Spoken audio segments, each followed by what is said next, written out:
The same basic tendency is apparent in another form and area of application, namely in all those cases where the earlier assumptions of original forces and formations is now replaced by the theory of the mass effect of otherwise known but unspecified elements. Thus, for example, the formation of the Earth's surface is now explained not as the result of sudden and unique catastrophes, but in terms of the slow accretion and infinitesimal consequences of an immense variety of effects which the continuously observable forces of water, air, plants, and changes in temperature exert. The same viewpoint can be observed in the historical sciences, language. The arts, institutions, and cultural products of any kind are interpreted as the result of innumerable minimal contributions. The miracle of their origin is traced not to the quality of heroic individual personalities but to the quantity of the converging and condensed activities of a whole historical group. The small daily events of the intellectual, cultural, and political life, whose sum total determines the overall picture of the historical scene, rather than the specific individual acts of the leaders, have now become the object of historical research. Where any prominence and qualitative incomparability of an individual still prevails, this is interpreted as an unusually lucky inheritance, that is, as an event that includes and expresses a large quantity of accumulated energies and achievements of the human species. Indeed, even within a wholly individualistic ethic, this democratic tendency is powerful and is elevated to a world view, while at the same time the inner nature of the soul is deprecated. This corresponds to the belief that the highest values are embedded in everyday existence and in each of its moments, but not in a heroic attitude or in catastrophes or outstanding deeds and experiences, which always have something arbitrary and superficial about them. We may all experience great passions and unheard-of flights of fancy, yet their final value depends on what they mean for those quiet, nameless, and equable hours when alone the real and total self lives. Finally, despite all appearances to the contrary and all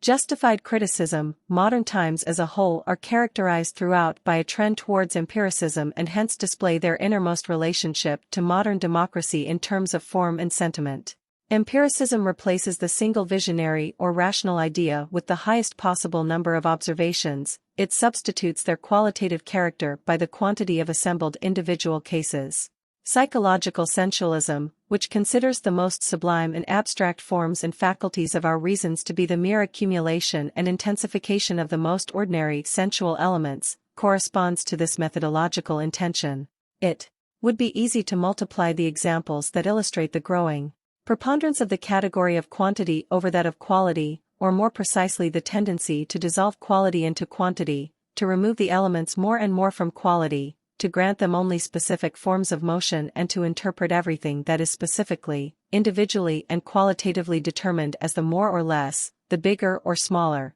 the wider or narrower, the more or less frequent of those colorless elements and awarenesses that are only accessible to numerical determination, even though this tendency may never absolutely attain its goal by mortal means. The interest in how much, although it has a given real meaning only in connection with what and how and by itself is only an abstraction, belongs to the basis of our intellectual makeup, and is the envelope that contains the note on our interest in qualities. Although only both types of interests together provide a texture, the exclusive emphasis upon one of them, even though it cannot logically be justified, is certainly psychologically one of the major factors of differentiation between periods, individuals and mental provinces. What separates Nietzsche from all socialist evaluations is most distinctly characterized by the fact that, for him, only the quality of mankind has any significance, so that a single highest example determines the value of an era, whereas for socialism only the degree of diffusion of desirable conditions and values is relevant.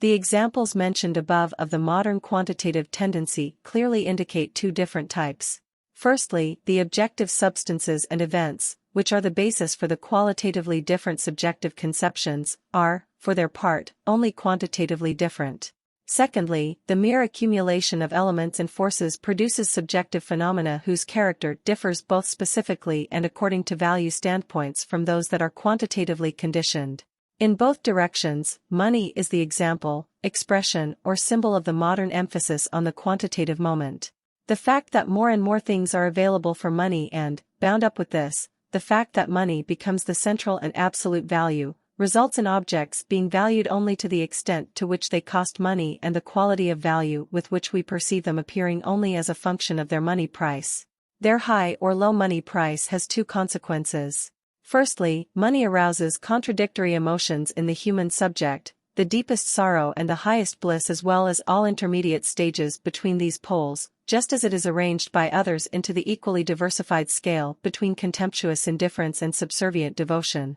In another dimension, money radiates equal value significance in both directions of plenty and of scarcity. The typical modern man appreciates things because they cost very much and also because they cost very little. That the significance of money is substituted for the significance of things cannot be more radically expressed than by the effect in the same direction, although not in the same direction in every particular case of much and of little money. The more centrally a thought or a value controls its sphere, the more will its positive as well as its negative character have an equal force. On the other hand, objectively, the increase in the quantity of money and its accumulation in individual hands brings about an improvement in practical culture, the production of goods, enjoyments, and forms of life, the qualities of which cannot be attained through less or differently distributed quantities of money. Indeed, one is tempted to consider the quantitative tendency to be more radically realized in money than in any other empirical area. For whenever we retrace qualitative actualities back to quantitative relations, the elements of a physical, personal,